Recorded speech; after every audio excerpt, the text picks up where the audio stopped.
صاحب الغبطة، صاحب السيادة، الآباء الكهنة، الإخوة الأعزاء الصحفيين، تحية محبة وسلام. أعلن صاحب القداسة البابا فرانسيس يوم الأحد 9 تموز 2023 تنصيب غبطة البطريرك بيرباتيستا بيتزابالا بطريرك القدس للاتين كاردينالا للكنيسة الكاثوليكية المقدسة. ومنذ هذا الإعلان والكنيسة المقدسية تسعى بكل جهودها إلى تنظيم وترتيب سير الاحتفالات المرتبطة بهذا الحدث الذي يعني شأن الكنيسة الكرسي البطريركي في القدس. واستنادا إلى الحق القانوني رقم 349 وبحسب ما ورد في الدستور الرسولي الراعي الصالح للبابا القديس يوحنا بولس الثاني، فإن هيئة الكرادنة تعتبر هيئة خاصة يعود إليها حق انتخاب الحبر الروماني، كما ويعاونون بعملهم الجماعي الحبر الروماني بمعالجة قضايا ذات أهمية كبرى أو بعملهم الفردي، وذلك بالوظائف المختلفة التي يقومون بها، مقدمين بذلك مؤازرتهم للحبر الروماني ولا سيما في العناية اليومية بالكنيسة الجامعة. إن هذا الإعلان للكرسي المقدسي أم الكنائس يزيد ويوطد من مكانة وأهمية كنيسة القدس ومن الدور الهام الذي تقوده الكنيسة في الشرق الأوسط، إذ تسعى دائما لتكون منارة للخير والسلام والمصالحة وبناء جسور الاحترام والحوار المتبادل بين مختلف الثقافات والديانات. هذه الجهود التي تقوم بها الكنيسة المقدسية منذ عقود برزت بشكل واضح بشخص غبطة البطريرك بيرباتيستا، الذي منذ توليه إدارة شؤون الكرسي البطريركي عام 2016 عمل على ازدهار وتطوير البطريركية اللاتينية بشكل خاص والكنيسة المقدسية بشكل عام. وسيبقى غبطته على الكرسي المقدسي بعد تنصيبه كاردينالا ليكمل عمله مع رؤساء الكنائس والسلطات الدينية والمدنية في فلسطين والأردن وإسرائيل وقبرص. His Holiness Pope Francis announced the elevation of His Beatified Patriarch Pierbattista Pizzaballa, Latin Patriarch of Jerusalem, as Cardinal of the Holy Catholic Church on July 9, 2023. Since this declaration, the Church of Jerusalem has worked tirelessly to prepare and plan the celebrations related to this occasion, which elevates the dignity of the Church of Jerusalem and places on the Latin Patriarchate a special responsibility of service to communion. The role of cardinals is described by Canon Law number 349 and by Saint Pope John Paul II Apostolic Constitution, the Good Shepherd.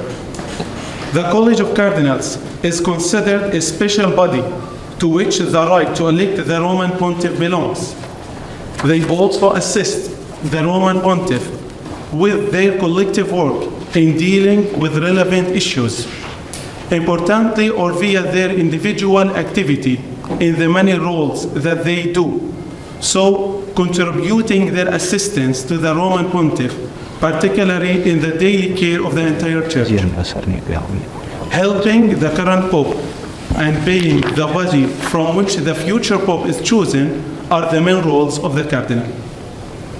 The presence of a Cardinal in Jerusalem, the mother of all churches, is a recognition of the Holy City's significance to the three Abrahamic religions and to world, as well as the Church's important role in the Middle East, as it strives to be a beacon of goodness, peace, and reconciliation, and to build bridges of dialogue and mutual respect between different cultures and religions.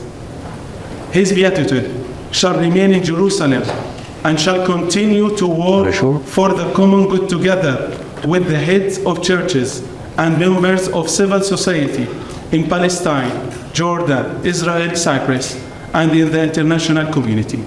Thank you. Just a few appointments that are coming up.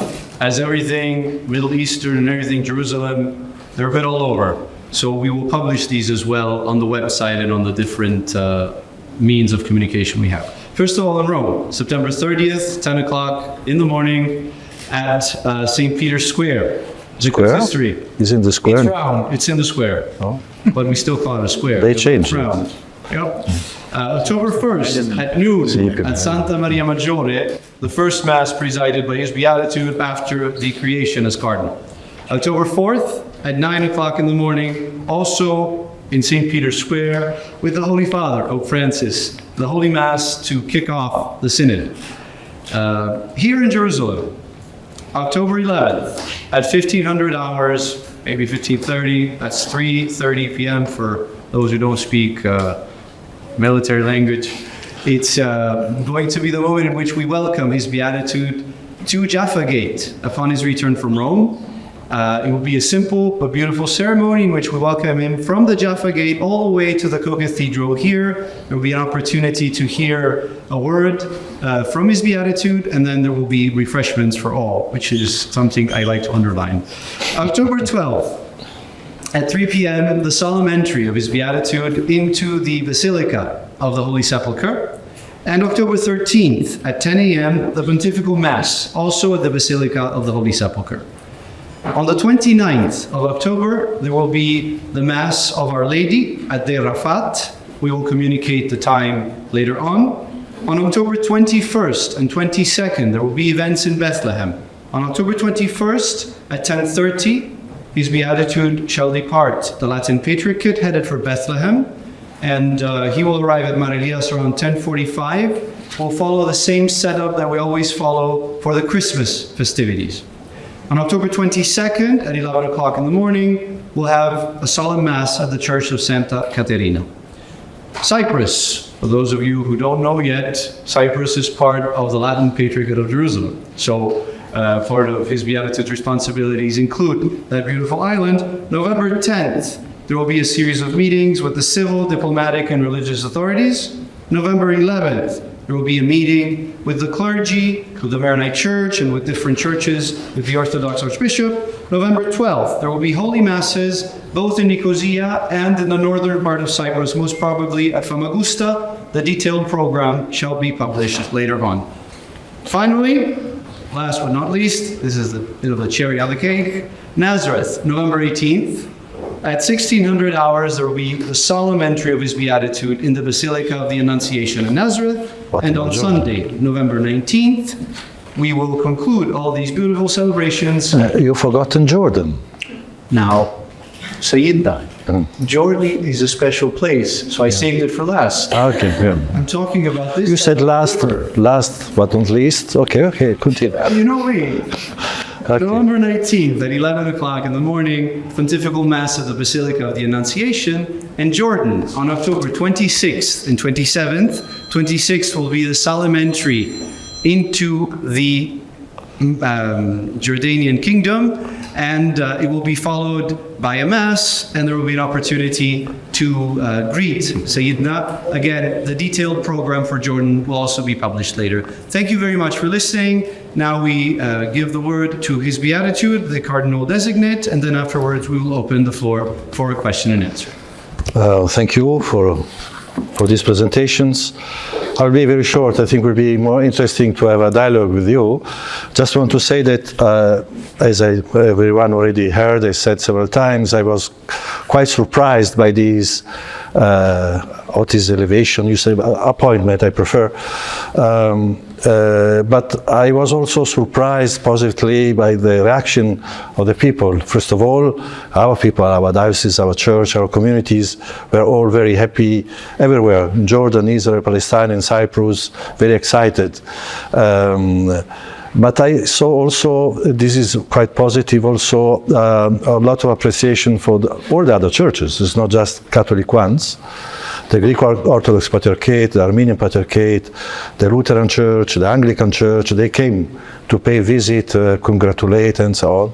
And was a very, not a formal, you know, in Jordan, in Jerusalem, formality is part of the life, but you understand immediately that the appreciation was sincere, and also from the civil authorities, Israel, Palestine, Jordan, and Cyprus, also the other non-Christian religion, the chief rabbinate, and the mufti, the mosque, and so on.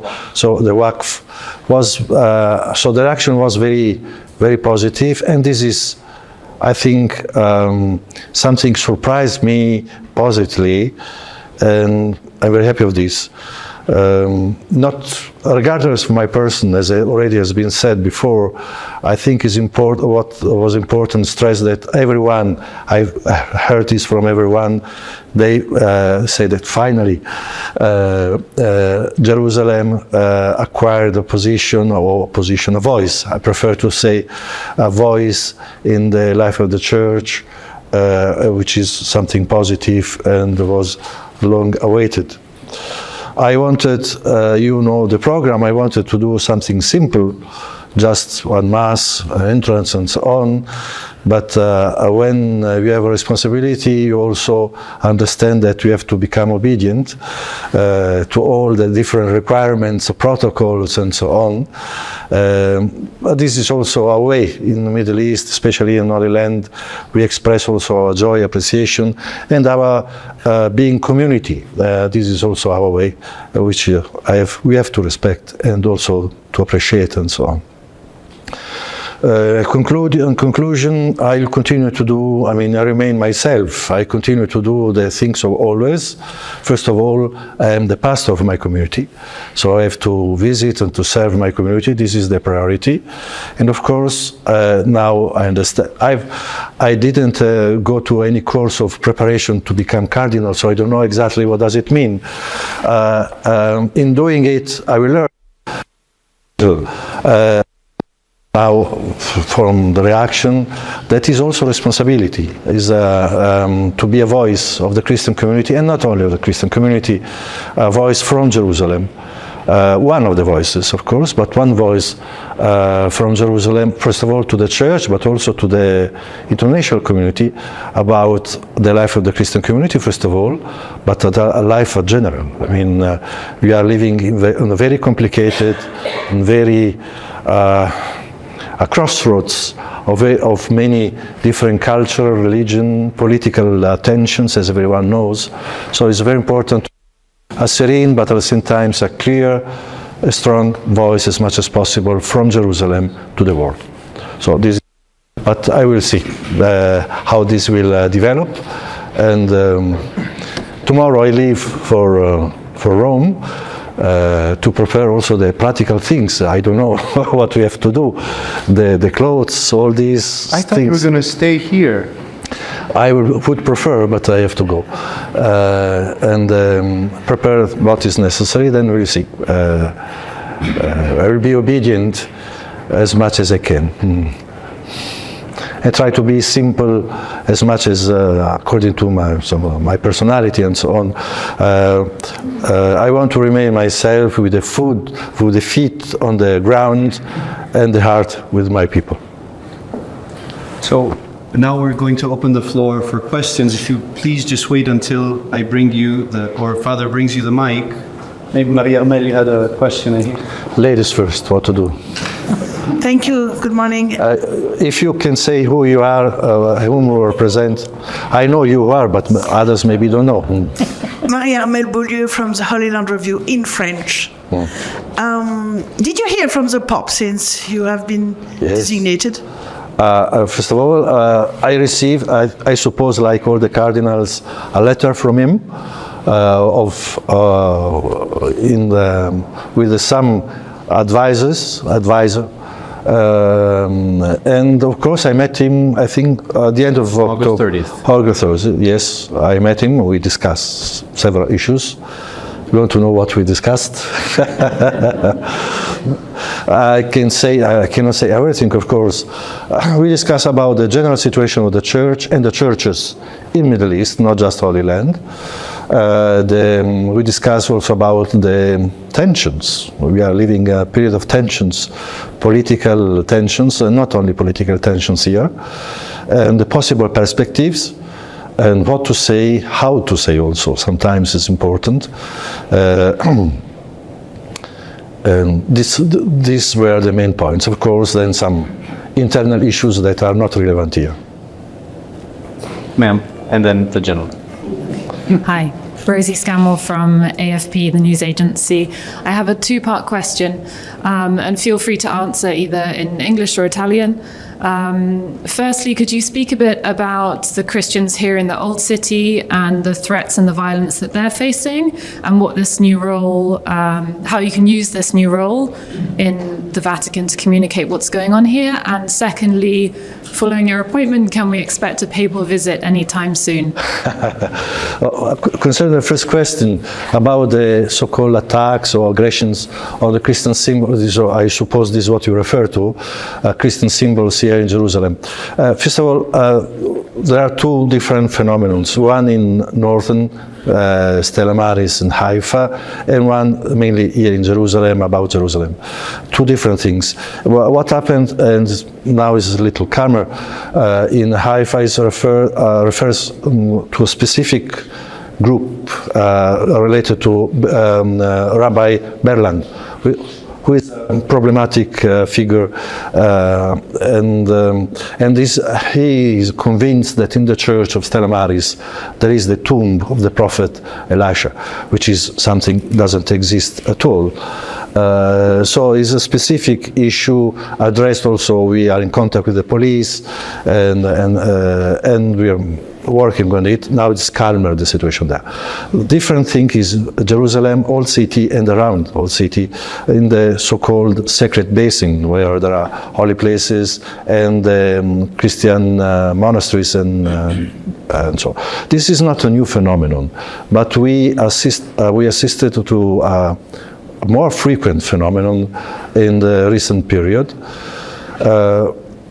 So we have what the reason of this. There are many reasons, not just one. First of all, education in some ultra-Orthodox context, some also not only ultra-Orthodox, but also religious Zionism, religious connected with some movements, also settler movements, and so on.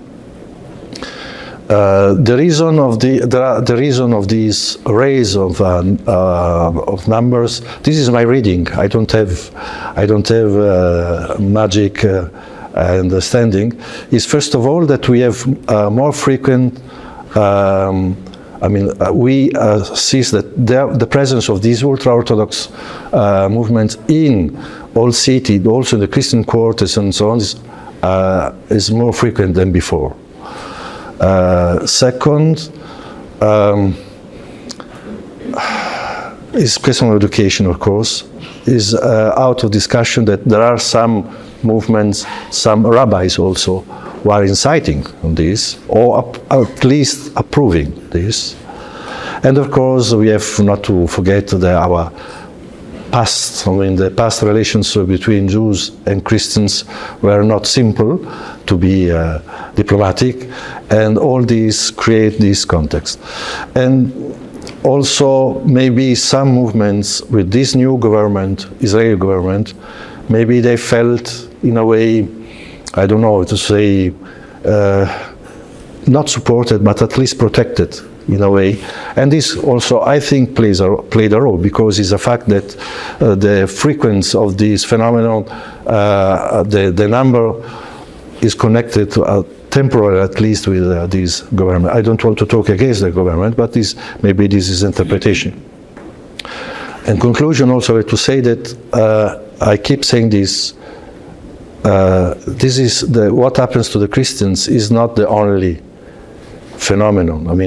We are assisting generally in the last period at a rise of violence in all the different contexts, within the Israeli society, within the Palestinian society, and what we are seeing now with Christians, against Christians, about Christians, is part of a broader phenomenon where it seems that moderate voice is not heard, and the extremism, all the different extremism, become the only way of relations, apparently. And so because of that, it's very important to work against this. We are in contact with all the different bodies, civil authorities, religious authorities, police, and so on, in order to address this properly. But we are aware that takes time. The other aspect, I'm talking too long, sorry, very important, we, together with the Israeli organizations, we open a hotline in order to have a documentation. It's very important what happens, where it happens, from whom, and so on, in order to understand better the problem, in order to address this. And this is very positive. The other aspect, which is very positive also, is that in the past the phenomenon was denied. Now it's not anymore denied. And this is positive because the awareness create also the context, the occasion, the background in order to address it properly. And this is what we are going to do. Concerning the second question, Pope visit, he already have been here almost 9 years ago. It's not impossible that he could come back. It depends also on the different local context and also his health, of course. Nicholas Rosenbaum from Radio France International. Well, since my colleague took the question I wanted to ask you, I'm going to set up new questions for you. Yeah. First of all, could you tell us about the exodus of Christian population from the Holy Land? And also talk a little bit more about the relation with the Israeli authorities on the political level. Now, I just arrived yesterday from Aleppo, where I was for the consecration of a new bishop.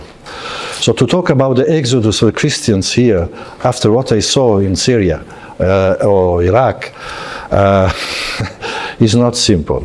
I mean, but we have to be, anyway, what happened there is catastrophic, and the situation now is really very, very problematic. We are not living the same situation here, but we are living problematic situation. The number of Christians, we don't have exodus, because exodus for me means massive immigration. Given our numbers, small numbers, we will disappear 1 or 2 years. But it is a fact that there is a slow, not exodus, but a slow declining numbers of Christians due to immigration, not only from Palestine, also from Israel, from different parts of our diocese. And there are several reasons.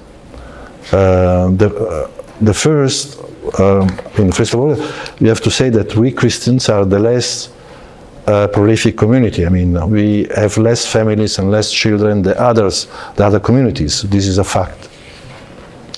So we are not growing at the same level of the other community. And the other aspect, that especially the youth are looking for better opportunities, job opportunities, family opportunities abroad, since here is quite different, quite complicated, especially in Palestine due to the political situation, the occupation, the division, and the tensions we are living. So it's very difficult to tell young people who want to build their future here that their future will be bright. because the situation everyone knows. And so from one side I understand this. On the other side, I'm also convinced that we will not become North Africa or Turkey, where the Christians are 0.0%. We are already a small community, we remain a small community, and I see from one side also the desire to have a better future outside, but also I see also desire to invest their life here out of faith, out also their commitment and love for their community, for their land. Andrea Krogman, Catholic News Agency KNA in Germany. Archbishop Gallagher, very few days ago, spoke about the situation here and repeated what Pope Francis said at several occasions, asking for a renewal of a direct dialogue, of a renewal of a peace initiative, and specifically spoke about something that was a bit off the table for many years, the special status for Jerusalem. How do you understand this renewed initiative, and what would be your response as one of the voices from here that is even getting stronger now as a cardinal? First of all, regardless of the content of the declaration of Gallagher, I consider important that finally they said a word about Jerusalem, which is important. And Jerusalem was a little bit out of say, the picture from some time. Of course, these are very general statements. We cannot pretend, expect from see, and in this context to have something systematic and clear about the complexity and the perspective for Jerusalem. One day we should sit down and maybe prepare a document about this. But at least this declaration reminds something that is not always so granted, that in Jerusalem, the question of Jerusalem is still open and is awaiting for a stable solution. I mean, and the special status of Jerusalem reminds us that we need to give to Jerusalem, not only politically but also religiously, a clear and serene and equal perspective and opportunities. Please. Hi, I'm Judith Studilowski from OSV News. You mentioned that being appointed as a cardinal is giving a voice to Jerusalem, a long-awaited voice. I was wondering, what would you like to use that voice for? To what issues would you be raising about Christians in the Middle East, also in the Holy Land, but like you mentioned in Syria and Iraq? But about Syria and Iraq, I don't know how much I can talk, but I think it's important anyway from Jerusalem about Jerusalem as a mother church, mother of the churches, so we feel in a way also connected, and we are in a way connected with all the other churches, especially our sister churches in the East. I think it's important, first of all, to talk about there are two aspects to when you talk from Jerusalem. First of all, to affirm and to declare about, to present our support, to let people know the situation. And this is not enough. And what we are missing is also someone who says what the perspective, possible perspective are. I mean, of course, I cannot presume to be the only one to have perspective, and our perspective should be put in the broader context of other perspectives. So, in Jerusalem, what you see very well that you have a lot of different narratives. One, yes, another one close to another, one above, or one. There are many different narratives and so on. So, I think it's important to talk about not only what we are living, but also about possible concrete perspective for the life of the future, of the city. Alessandra Guzzetti, TV 2000 Italian TV. You just came back from Syria, and I think that you visited it, I guess, after several years. So what impression did you have, and what is the meaning and the value of having a Syrian vision for Syria, a guy that you know very well? Very good. I was back in Syria after 7 years. I was there little more than 7 years. I was there first time in the world. And what I found is that the country is construction agent. And Israel, His last name. With an incredible situation.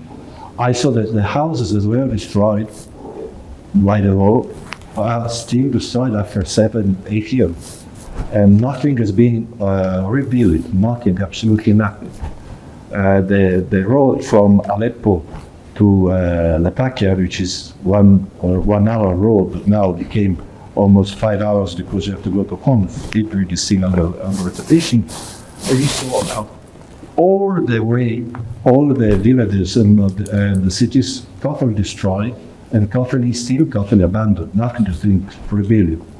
And so this is quite, and also in Aleppo you see a lot of houses destroyed by the earthquakes also, in a very difficult, problematic situation. The other side, the economic situation is catastrophic. Our normal salary now, with inflation, enormous inflation, is not more than $20, maximum $30. You cannot live even a week for $20. So yeah, you can imagine how families, people with children, could live and so on. It's a very problematic, catastrophic situation. I'll give you an example. We have to travel from Damascus to Aleppo and so on. There is no benzene. You have to buy benzene in a black market. Gas.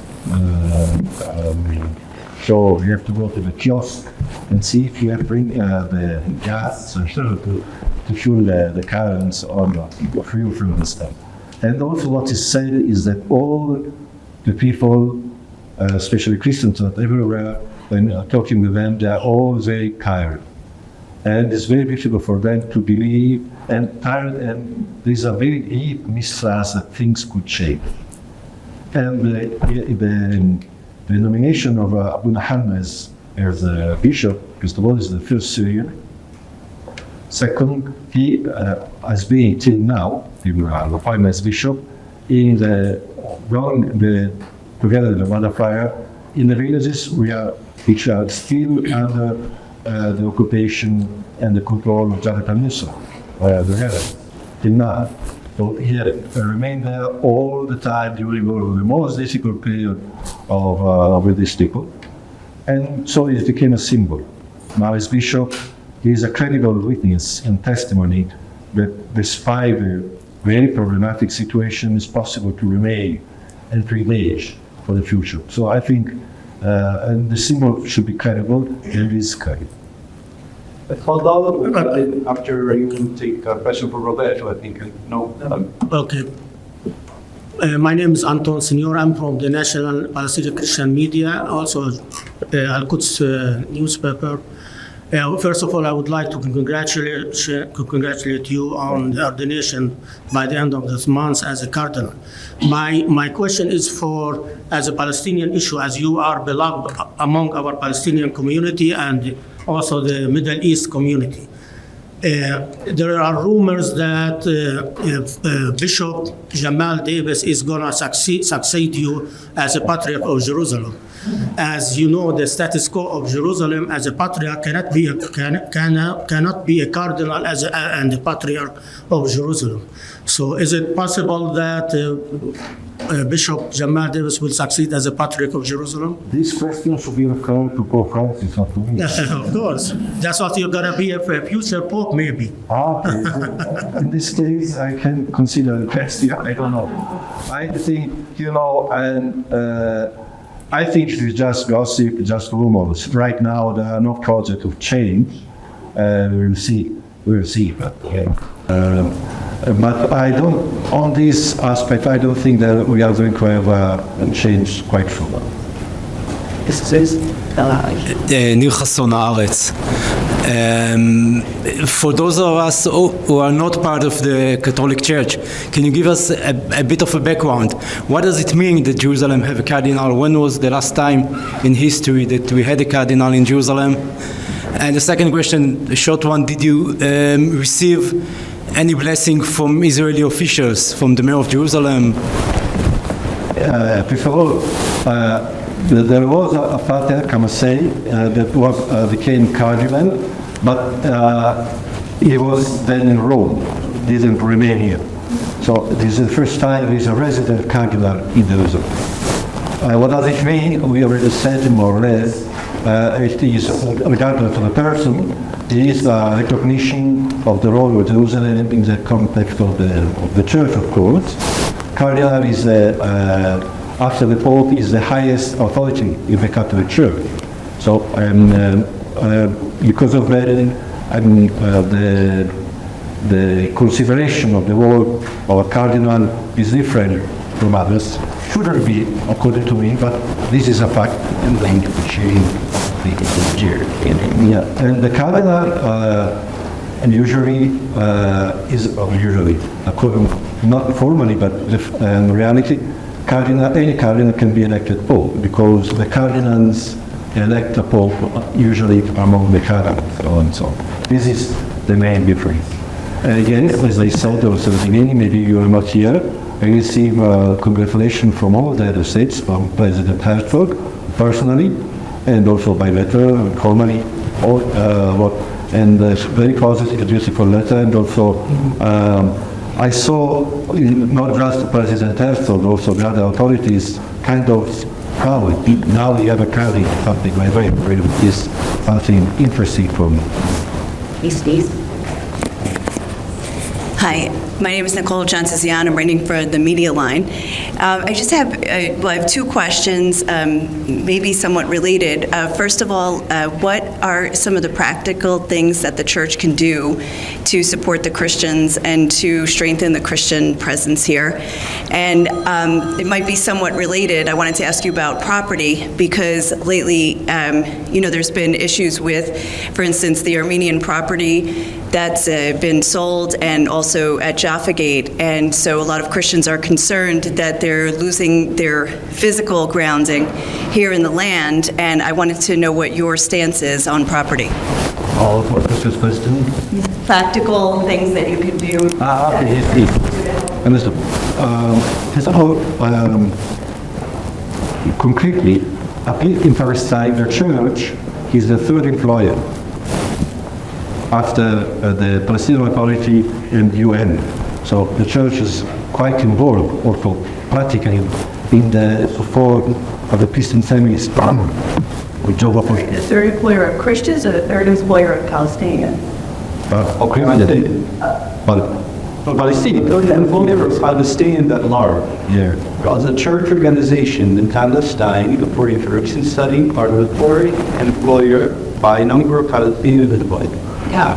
So, which is, of course, is not enough. We know very well. We can, but just to say that we are already now involved in supporting the Christian community, and directly as church, and indirectly through other organizations and NGOs and so on. There are local treaties and so on. Of course, there is not enough. And the way to supporting. We are supporting also, we have a humanitarian fund, at least for the medical expenses, especially for the poor Palestinian families, because there is no national insurance, as you know, and many other activities. It's not enough. I think we should improve as churches to work better together, not just as Catholic Church or Orthodox or whatever, but to have a better coordination among all of us, because together we can do much more. But I think we are always concerned, also us, what to do, how to improve housing projects, job opportunities, and so on. It's very important also for us, not just to give assistance, but to create sustainable opportunity. This is the challenge we have right now. We don't only just to assist in this. We need to create reality occasions where we can help, of course, and support to be self-sustainable as much as possible. I think this is the key also for the future. Concerning the property, this is a very common issue. First of all, for the foreigners, it's difficult to understand because in other countries we can buy and sell freely and nothing happens. But here, properties are important because, property of the Christians, their properties, they also are the living space for the Christians, for the future and so on. So if you sell a property, you reduce your living space as community. This is a fact, and it's very important. So it's not just a question of real estate, it's a question also of light to the community and perspective for the community, not just now. The properties you have today are the properties that our father and grandfather portrayed for us. And we have to be also concerned about the next generations and so on. There are probably, I cannot talk about other churches because it's not fair for me to talk about other churches. We are concerned and we try to support and to help and to be in dialogue with other churches as much as possible in order to have common stand and to support each other as much as we can. But definitely you have to acknowledge that we have some problems. We'll take two more questions. Judith, thank you. I just wanted to ask about Jordan, as we saved the best for last. A lot of pilgrimages come to this side of the Holy Land. How about pilgrimages on the Jordanian side? How important would those visits be for pilgrims? It's very important. The tourism and pilgrimage in Jordan needs to be developed more, definitely. The need for tourism is in connection with the churches in order to improve the Christian pilgrimage, especially for those who already have been in Holy Land here. They want to expand and to know also other sites and so on. The potential is very high. Already now there are many Christian pilgrims visiting, of course. Peter is a must, but also Mount Nebo, the Back side, the places. But of course, the potential is very high that we need also to develop more the opportunities and also the communication about with our Catholic agencies and so on. Thomas Helm from The National. Over the summer, there was a statement from the chief Sephardic rabbi in Jerusalem condemning attacks against Christians. I just wondered if you're satisfied with the engagement of Jewish religious authorities, and also whether you're in direct contact with the rabbinate at the moment. You are in contact with the Roman Court? In the chief rabbi, the same chief rabbi, and also the other related, also law vote, are very important. But you know very well that in the Jewish religious context, there is no one religious authority for all. And so it's important to have contact not just with the chief rabbi, but also with other religious authorities, those who have direct influence on the specific community and so on. We have received a lot of support from many religious Jewish authorities and rabbis from different kinds. With others, we are in contact, non-open public contact.